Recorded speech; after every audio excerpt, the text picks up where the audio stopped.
So this is Walnut Street Labs, and this is our startup meetup, 45th or 46th, probably 48, maybe 48 this year. And last week we had Morgan Berman, also from Philly, doing Milk Crate Philly. Next week is Chris Serra from ArcWeb. He started Philly Startup Leaders. So it'd be good to get his perspective on the whole scene. After that, we have Jeff White, who's an advisor to the lab, and also kind of a remarkable entrepreneur. He's a block away, and he's been known for a couple of big deals, and I stalked him for like a year before I got him to come over here on LinkedIn. So he'll share stories. His presentation is roughly, start with the end in mind, which is if you're an entrepreneur, that should like ring in your head a little bit. After that, the founder of Bootboard, Satya Joed Shahadi. Yeah. Sadaji Shahade. Okay, cool. Okay. Bootboard's So like that's an kind online of, we've got a couple of more through the end of the year, and we're booked out through January. So if you know anybody who you think would be good at presenting here, let me or Ben know. And We're almost to March now. we're almost to March. Yeah. That's crazy. Yeah. So this event and essentially, or basically all of our events are sponsored by the IA2N Chester County Economic Development Council. They've kicked us some grant money to kind of continue doing what we're doing, video, promotion of startups in the region, and we're thankful for that. And Fox Rothschild has gotten our back in all things legal, so we appreciate them. We appreciate Igniter TV, which is right there, that guy, handsome guy with the beard, who had his twins here the other week, and they were totally quiet, and my wife still doesn't believe it. So that was pretty awesome. We're family friendly. And everybody in this room, I appreciate the folks who keep coming out and the new faces who are giving it a try, students, and advisors and friends. So tomorrow is our other weekly event, Night Owls, and that's more like a version of this, but where everyone talks all the time and drinks beer or eats food, coffee, whatever. It's a hangout session for designers and developers and creatives. And we're doing a demo night. Instamore is going to be here to kind of walk us through the platform, so you'll be able to ask questions. We had game developer Rich Siegel here a couple of weeks ago, and we set the room up like a living room to play video games, so that was pretty cool. And we have a demo the week after. Oh, we demoed Airshade, a light demo of Airshade last week. That was cool. That was a startup we have in our incubator. Then do we have a demo? I don't have Drive Up right now. All right, well, we have some demos then. We also do co-working here. So if anybody needs a place to work instead of the home office, or they want to hang out with folks like us or Daniel or Mark, let us know. It's affordable, no contract, and a lot of fun being in town.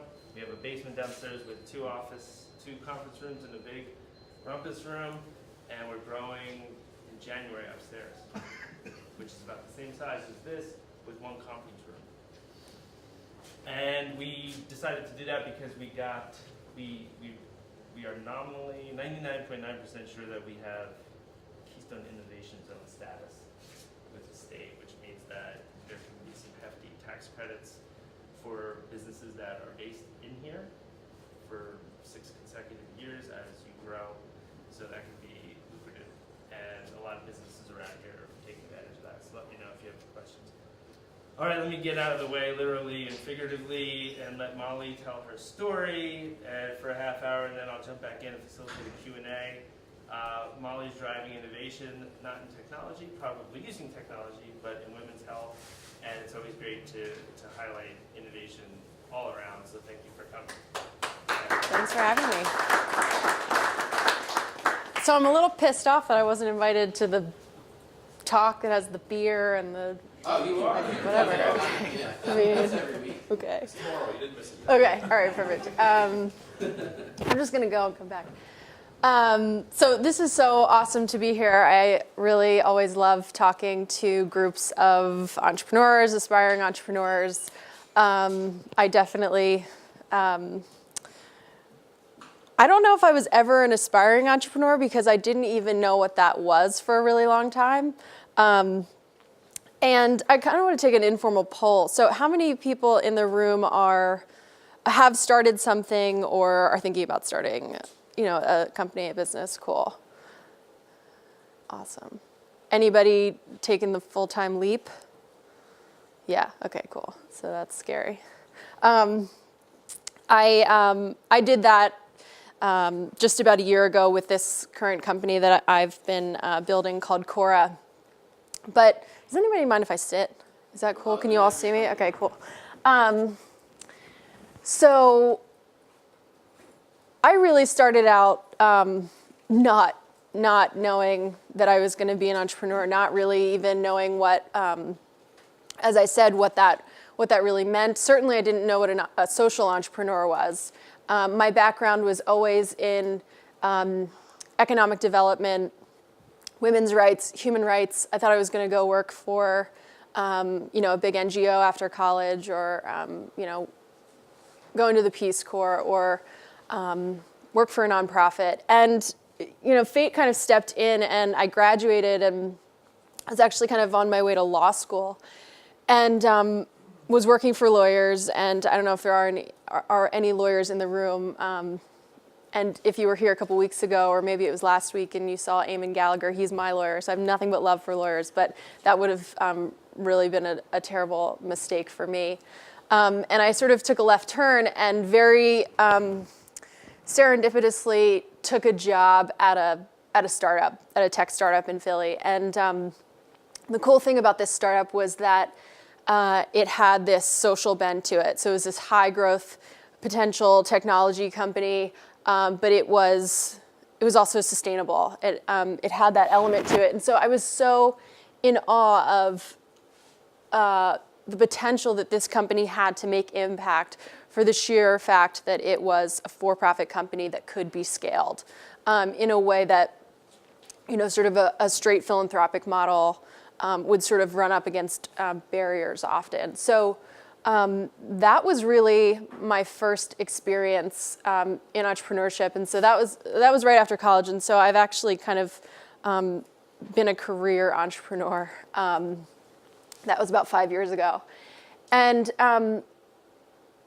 things just kind of ran from there. So it's funny because that was sort of my first startup experience. I started as an intern. They paid me $1,000 a month, which was awful. And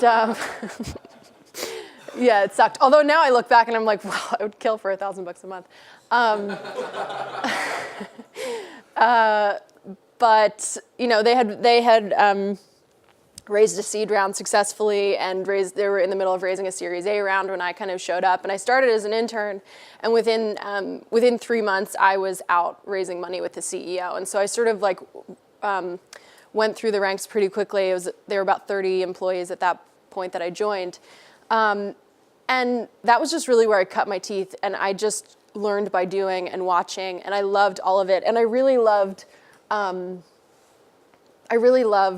like the CEO's role, essentially.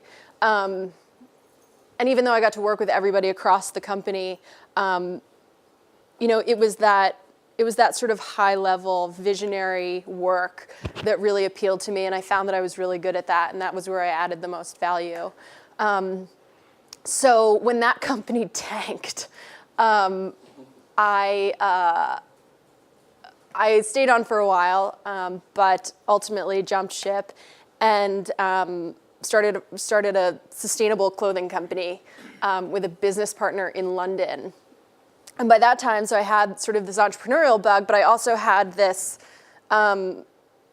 idea that I didn't really have an interest in starting or running a company that wasn't also doing good for the world. that wasn't making a positive impact. That was actually the part about it that really lit my fire. So I wanted to start a sustainable clothing company, not because, I had some, deep love of the fashion industry. I certainly don't.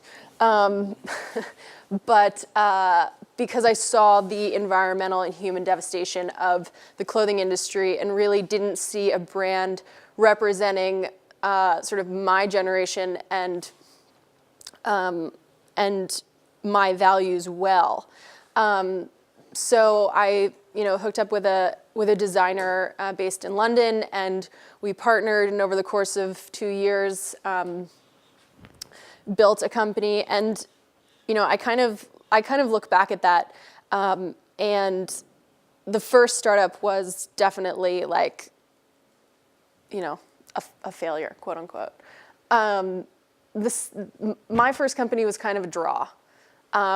Invested a lot, probably broke even myself, but actually after 2 years couldn't get an entrepreneurial visa to stay in London. So I was, sort of unceremoniously deported after a couple of years there. And, it's just funny, like looking back at my journey, because it's really kind of just a fucking mess. But, like that, I think that's kind of typical, truthfully.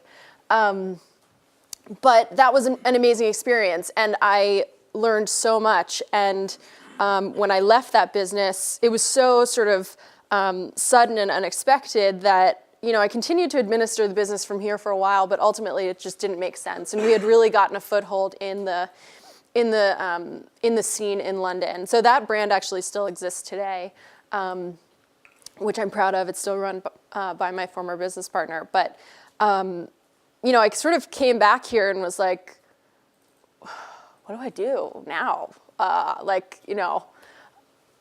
had no idea. I definitely knew I had to pay bills, and I had to sort of live and survive, but I was really not looking forward to getting a job and working for somebody else and kind of going back down that path. That really sucked, but I did it. So I came back to town and was looking around at startups, but truthfully, wasn't really seeing anything that excited me that much. And so I took a job working at the Children's Hospital of Philadelphia, sort of in their business operations department. And, that was really my first, corporate, big institutional job. And within a week of accepting that position, the idea for Cora came to me. And I was like, shit. I just signed a contract with these people, and now I have this idea. And so I actually worked on Cora, sort of just ideating, networking, building out the model, testing it for about 18 months while I still had that job. So that was kind of torture because it was just working really long hours for them, and then trying to build this company. And so if you're not familiar with Cora, with the company, we are, I'm supposed to change this around now because we're now a women's health company that aligns technology and products to a woman's natural cycles across her entire lifetime. So essentially what that means is that we started out as a monthly subscription box for organic feminine hygiene products. So we let women create a customized box of organic feminine products, and we ship them to her every month. And like Tom's Shoes, like Warby Parker, for every monthly box that we ship to a woman, here we provide a month's supply of products to a girl in a developing country who would otherwise be missing days of school every month during her period because she just can't afford those products. And this is a huge problem across the developing world. You have all these NGOs pumping tons and tons of money into girls' education because we see these massive returns economically when you invest in girls' and women's education, and yet you're seeing girls at 12 or 13 drop out of school because they miss those days, they fall behind. They literally don't leave their houses for those days every month. So, massive problem there. And the idea really came to me as a result of learning about that. And so it took me back to my days of studying economic development and really loving that. And I had traveled a ton during college. I had traveled in Southeast Asia and Africa and India and Australia and all over Europe, like for that work. And suddenly kind of, 3.5, 4 years later, I was, I kind of came back full circle. And so, I learned that this was an issue for girls in developing countries, and I immediately thought of Tom's shoes. And I thought, these are products that women in my society buy every month or so. Why not tie this to giving products to girls? And so that was really how it started, and the work has just taken hold of me. And it really found me. I certainly wasn't looking for it, and it's been really incredible. Over the course of that year of sort of researching and networking and ideating, and does this work, and how would it work, and what does it look like, I found that the products that most women in this country use, conventional products like Tampax, Kotex, Playtex, they're made from cotton that has been heavily sprayed with pesticides, mixed with synthetics, and then bleached. And all of those things cause there to be toxic chemical residue on these products.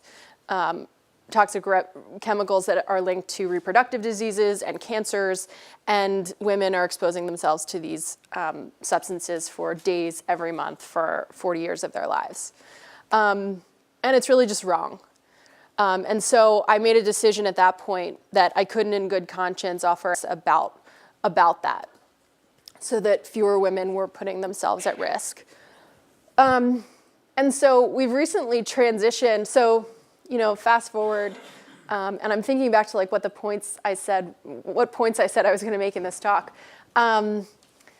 So that was late last year that things sort of kicked off, and that I started shipping to a group of beta customers, just a small group of women, friends of friends, family,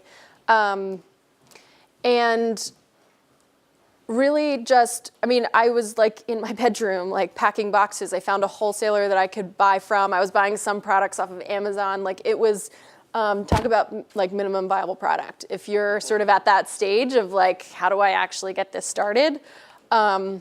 Just start. It's not going to be pretty, but do what you can, I would say. And got to a point where it was okay, this is I think I figured it out. I tweaked the pricing, I tweaked the way women could order, I tweaked the customization, I just changed all these things. I was getting feedback along the way, I love this part of it, but this part kind of sucks. And so got to a point where things felt steady. So I launched a crowdfunding campaign over the summer to raise $28,000, and we ended up raising $33,000. And that was an incredible experience. If you're considering crowdfunding, I would say get in touch with me. I have a lot of advice I could give you. I made a lot of mistakes early on, and thankfully, I had enough sort of friends and contacts to who had done it before, who kind of reached out and were like, "Hey, did you think of that? Maybe you want to try this." And I don't know if I was kind of in a hole, but that's what it felt like. It was kind of, I heard somebody once describe it as 30 days of chaos. And that's pretty much what it was. And it's really scary. And nobody emphasizes enough that when you crowdfund, facing your direction, you kind of go like this, and then you go like this. and then you kind of, as you get towards the end, usually you hit an up spike. But it can be really treacherous. But prior to that, I had completely bootstrapped it. Bootstrapping including, money from the job as well as credit cards. I don't think enough people talk about that. I've talked to entrepreneurs who are multimillionaires now, and they're like, yeah, I was mortgaging my house, I maxed out like 4 credit cards, like it's just what you do. You do what you have to do, and not everybody's comfortable with that level of risk, for sure.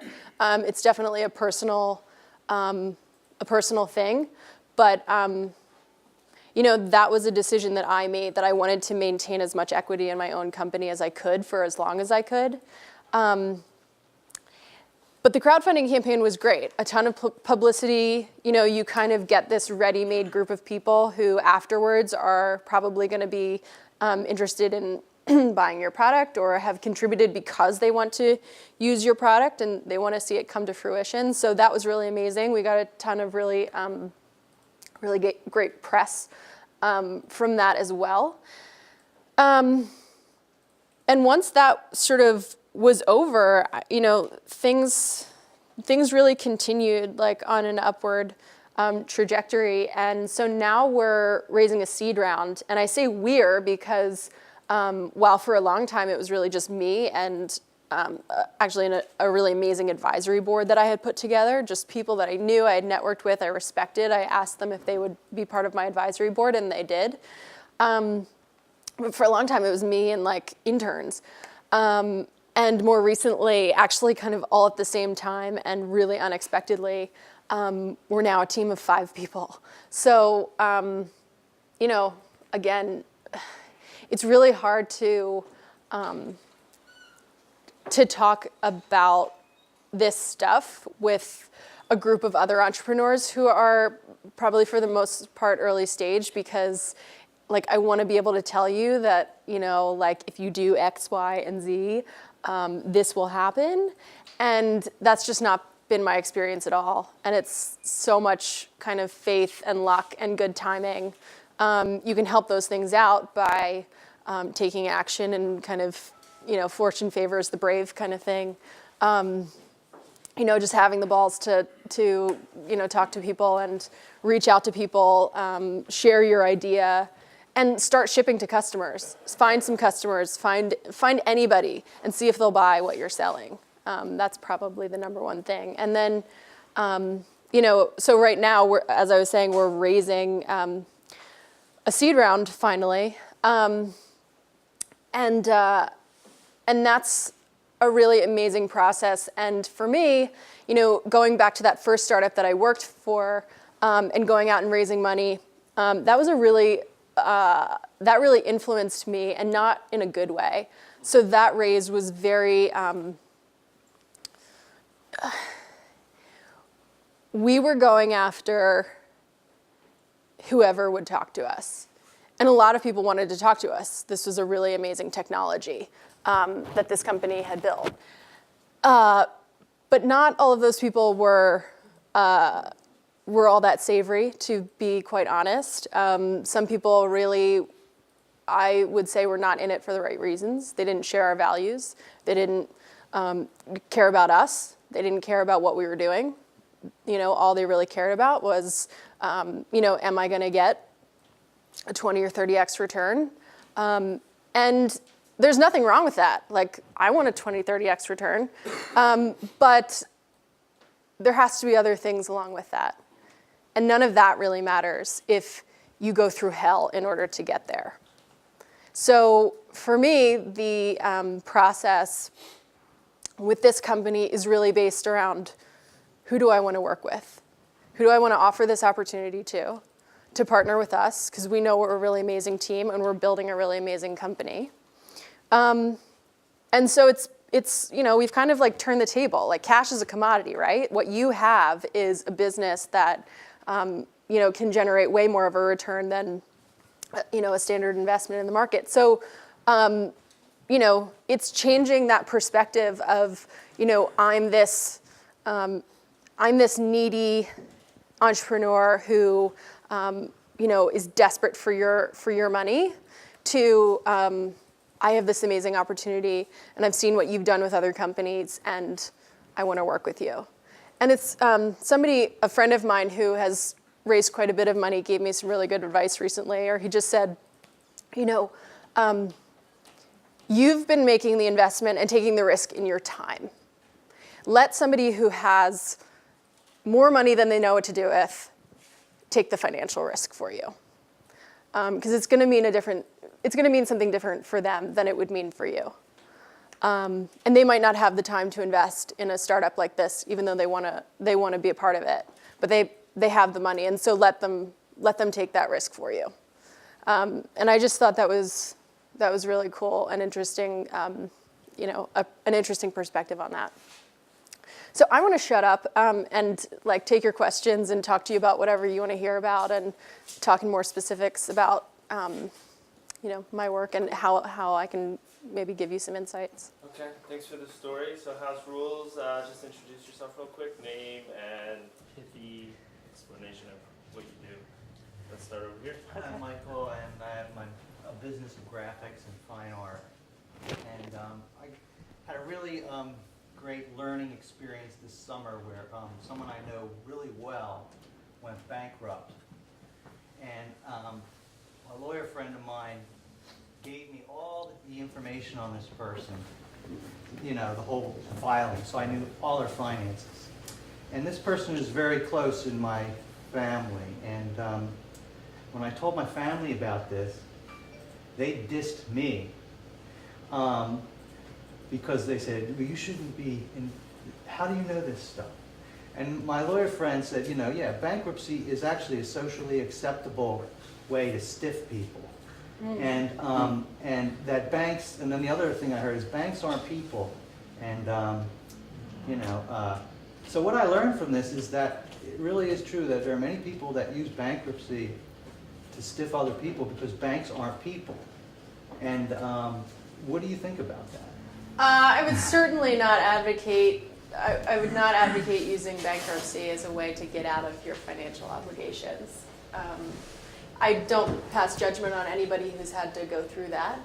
I've never gone through that. I don't plan on it. But I can't begin to imagine what that decision must be like. And I've never been through bankruptcy. In fact, I've never paid an interest charge on my credit card ever. But I'm wondering, I could really do a lot if I just went reckless abandon and just got all this money and did however I want. Because I'm able to accomplish a lot. I just don't have the money sometimes, Yeah, as I said, I think it has to do with your risk tolerance. I think you have to be really straight about yourself. What is the potential here? If this all does go south, what happens? I think it's always there, but the other part about being an entrepreneur is that you have to be a little bit crazy, and you have to. If you followed that straight path, that's it. Have to be a little we bit wouldn't crazy. have a lot of the most innovative companies that we have today. I truly believe that. So you do what it takes. You do what feels right. I never believe in screwing people along the way, though. All right. Hi, I'm Mike Gutman, and I'm part of the labs here. And my question for you was, you alluded to the fact that you suddenly went from yourself to 5 people. But I think that sort of begs a little more detail. Sure. So how that happened, why that happened, Yeah. how you feel about it, things like that. Yeah. So going from being a solo founder to the sort of leader of this team was really tough. And so for so long, I've been kind of praying for that Larry Page, Sergey Brin kind of partnership that might show up, co-founders of Google. And actually looking back on my partnership with the fashion designer in London that I partnered with, actually I didn't love being in a partnership. Some people are really gung-ho about this, and you'll meet a lot of investors who really love teams of founders. But I think you also have to be honest with yourself about kind of what your personality is and the way that you work best with people. But in terms of my own experience, I sort of accepted okay, I might be a solo founder, but I wanted a team, and I didn't want to be the top of the pyramid. I just wanted a team. I wanted a team of people to work with, and so the team that I have now are actually people that I knew in Philly, working on other things, and frankly, I had no idea they were even kind of on the market or looking for a new opportunity. And they approached me. So the first one approached me, and she said, I just heard you speak, and you said that you were looking to fill these kind of two major roles in your company, and I work for the city right now, but my background is in operations, and that's one role that you said you needed. I'd love to talk to you about that. And so we met up, and she couldn't quit her job right away, but she said, I can give you 15 to 20 hours a week to do this stuff. And so I was like, great. The next day, she played tennis with her friend, who I also knew, but again, didn't know she was on the market for a job or looking to jump from her current position, who was a marketing person, and marketing was the other role that I needed. And so she came on, and then I gave a talk at a university, and a student approached me who ended up being this absolutely brilliant product designer. So he's still in college, like up in Connecticut. And another woman heard me on the radio. I was interviewed on HYY, and just shot me an email and was like, I work for AstraZeneca, but I love what you're doing, and I want to get involved. Like, do you have any work that you need done? And I'm like, yeah. And so it really happened like that. And like I said before, it was totally unplanned. I wish I could tell you there was like steps that I took that you can replicate. But it was really pretty much chance I think to make it in that quick. way. Go I ahead. was just going to say, so how do you feel about it? It's a transition for you. Yeah. So we have some strong personalities on the team, and that's myself included. But it's really pushed me to learn what it means to be a leader and lead a team. And there's definitely bumps, and but I feel great about it. I'm very much like, I'm happy to be in charge, although I don't really want to be. I love the idea of sort of a flat circular organization, essentially, where we're all contributing on the same level. But at the same time, there are definitely moments where I have to exercise that executive power. If we're struggling over a decision for weeks and weeks and weeks, and we just need to make one and move on, that's where I feel like I'm challenged to step in and just make that decision. Peacekeeping, we had a call on Sunday night, team call, and one team member kind of laid into another team member, and I was like, oh my god, this is like warring children. And so I had to step in and be like, listen, we don't talk to each other that way. It was so bizarre because I don't have kids. I would probably be the worst disciplinarian. But I had to lay it down, and I thought to myself, what kind of company do I really want to build? I want it to be a family. I want to be working with my 5 best friends at the end of the day. We can fight, we can disagree, but at the end of the day, we kind of love each other. And so it was one of those defining moments for me of this is the opportunity to lay that out. At this very early stage, when we've only been working together for several months, to really lay that out. And so that actually, kind of felt good. Wait, Yeah, can I just make a quick observation? A lot of people will come in and ask for advice in startups, and they say, should I share? Can I tell people about it? And if you don't, then you run the risk of not attracting people, right? Oh, Imagine Oh, you God, just yeah. said, Tell I'm not everybody telling what you're anybody doing. until it's out. Well, by telling people, you get people interested, and you get people who want to help. Yeah. So that's a pretty consistent thing in startups. Law of attraction. You have to put it out there. That's right. Yeah, absolutely. I know people are afraid of having their ideas stolen. And it's you've put in so much more work than you think you have, and it's so hard to get anywhere with a startup that it would be so much effort for somebody to steal your idea and work on it. So I would proprietary technologies don't walk into a massive conference and start like handing out your secret sauce, but don't be afraid to talk about it either. It's probably pretty hard to replicate. Okay. Yeah, Lynn Walkman. I'm wondering, in terms of your philosophy and business model, what exactly are you offering women, and what does the future hold? Are you offering them simply products, a philosophy, a community, ongoing process in which are vetting health concerns? Yeah. And what is it that you are providing? I would say it's all of those things. It started out just as product, truthfully, because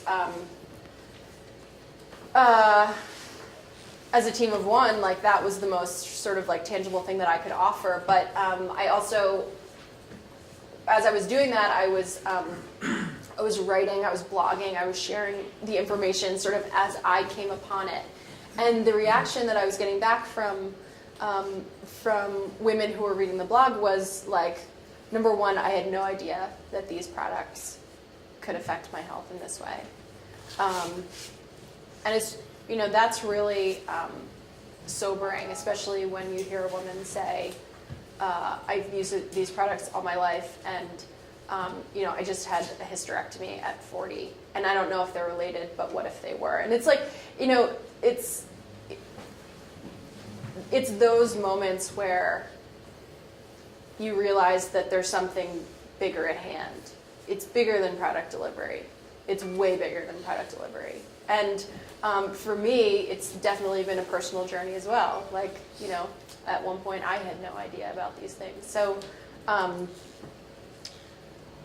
while we started out as a product company, we're now evolving into an information center, an advocacy center, we're building a technology platform now. You know, like we did not start out as a technology company, and I don't know if I ever had any intention of that, but as I saw sort of these issues surrounding women, you know, we're now building a technology platform that will allow women to essentially track their reproductive health across their entire lifetime. So menstruation, pregnancy, postpartum, menopause, and essentially layer product delivery over that. So while we started out with menstruation, you know, we've seen that women's needs don't stop there, and that the understanding of most women's understanding of their body and their reproductive health is very, very limited. And it's not just limited in terms of only understanding kind of what is biologically going on. There's nothing but fragmented information. And, you know, as a woman, when you start to look at your health in a really deep and intimate way, it goes way beyond sort of like, what products do I need in order to manage this? It becomes emotional, it becomes psychological, it becomes spiritual, and it changes all of those things in your life. And I've experienced that, and more women sort of in our tribe, I think, are experiencing that. And whether we're directly facilitating that or just encouraging them to do that in their own ways, you know, I think we are making an impact in that way. You have some health professionals on your board, or you're thinking Yes. about working with universities? Yes. So we have health professionals, sort of traditional, you know, Western individuals, but also people who are more interested in sort of the deeper spiritual elements that impact women specifically. That will probably also provide guidance about who you want to partner with, right? And Yeah, what needs. absolutely. That sounds great, so you're really, the funnel is opening, It definitely is. right? Yes. Great. All right, in the back, Andrew. Hi, my name is Andrew Schwab. I'm a serial entrepreneur, mostly in technology, done a little bit of social entrepreneurship as well. My question is that so far you've spoken a lot about your heart and what you want to do, which is awesome. Do you feel there's anybody that is competing, or is there anybody that is a current threat that you see potentially that might compete, and how are you balancing the overwhelming passion versus the chops with business? Sure, yeah. So I kind of love that you pointed that out, because prior to this company, and really for the first year of this company, like, I would say that I never talked about how I felt running my business and how I wanted my business to feel. When I worked in that first startup, it was a very masculine model, for lack of a better term. And that was sort of what I learned, and that's what I knew. And I didn't really know that there was any other way to do it, truthfully. But so if I were to sort of revert back to that and talk about looking at competition and maybe what would be considered like a harder business perspective, we definitely have competition. So this space has become really hot. So not only women's health, but menstrual product subscriptions specifically. So our biggest competitor is a company called HelloFlow. And it's interesting because even though they are a couple of years ahead of us, they're not that far ahead of us in terms of sort of adoption. And they put out a couple of videos that went viral. I don't know if anybody saw like the Camp Gyno video. No? Anybody? Yeah. And I could maybe the entrepreneur a couple of years ago would have looked at that and been really nervous and been really kind of aggressive about that and fearful and sort of act out of that place. But who I am today looks at what they're offering and the way that they talk about menstruation and the way that they present their brand and the type of products that they sell and the way that they sell those products to women. And none of those things align with the values that we hold as a brand. And those are not going to appeal to the customers that we want. Mm-hmm. So it really doesn't matter quite so much. It's a huge market. I think there can be a lot of winners in this particular market, to be totally honest. I have moments where I feel like, it's a land grab and I need to, get a big infusion of cash just so I can kind of wipe them out. And truthfully, given the chance, I probably would. Like, I still have a killer instinct, I think. But at the same time, I look at them and I see what they're doing. They've ripped us off in a couple of ways, which is kind of a compliment, I think, in terms of our social mission.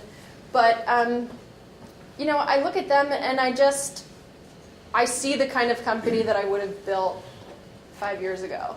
Not the company that I would build today, knowing about the changing consumer values and knowing really deeply the kind of woman that I'm speaking to and that our brand speaks to and that resonates with us. And I think that that's going to be true of probably all of your businesses, any business. Everyone has competition, but it's about differentiating yourself and finding that tribe of people that wants to only buy from you for very, very specific reasons. People, buy from their hearts at the end of the day. You used an interesting word that elicited something in me that I already wanted to ask about. And in our culture, we've not only stigmatized empowerment in women and rights for women, but menstruation itself, which is essential to the form. Tribally, like in indigenous cultures, menstruation was a very sacred moment because it relates to life and life-giving. And you said the word tribe, surrounding around either your target market or the people you want to work with. When did you reach this point in your life where you're like, wow, this is something I really want to get behind as far as a sacred practice in raising consciousness in my fellow women? Really recently, to be honest. And that was kind of like a dirty secret for me for a long time. Was like, I knew about this, and I knew that it was, and I so admired the women the mentors, the women who I had met who were truly embodied, I think is the word for a woman who really understands her physical body in a deep and spiritual way. But I couldn't go there. I couldn't go there personally for whatever reason. I think it's so crazy. Like, for so long, I was really working from that masculine paradigm. And we need masculine and feminine. Everybody does. But I was working so far on that end of the spectrum. I was pushing so hard and never stopping, and to look at sort of the natural processes in my body and look at that one moment in time as potentially a point in time for rest or reflection or introspection was like, I don't have time for that. I'm building this company that is touting these values, but like I don't have time for that. And it's only been in the last few months as I've sort of dived really deep into that kind of introspection and that kind of practice that it has taken hold of me. And it's really, really difficult to sort of put into words, but it has changed my life completely. And where I thought that maybe like things with the business would slow down because I was like slowing down, that wasn't true at all. In fact, quite the opposite. Cool. Yeah. Got probably time for 2 more questions.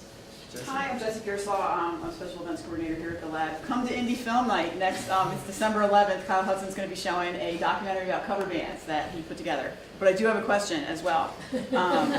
You talked about like the subscription box model is built on disposability. So I assume that it's filled with disposable products every month. What thought have you given to using reusable products in there that would change the subscription box? Yeah, absolutely. So we actually do have a box for women who use reusable products. So in every box, in addition to the products that you've ordered, we also include tea and chocolate every month. And so we do offer a box that is just tea and chocolate and the products given to girls in India. So you're still participating in it on a monthly basis, even though you don't need disposable products. And we're going to actually start offering disposable products on our website pretty soon. You mean reusable? Yes, reusable, sorry. That's definitely something that we've recognized, but truthfully, it's still a really, really small segment of the population. And our primary goal has been to not necessarily speak to those women, while of course they are, welcomed by our brand and our company. We've been really, really focused on converting the women who have been using conventional products for a long time and sort of providing products that, are not quite so much of a leap. Kind of meeting women where they are. But that's definitely something that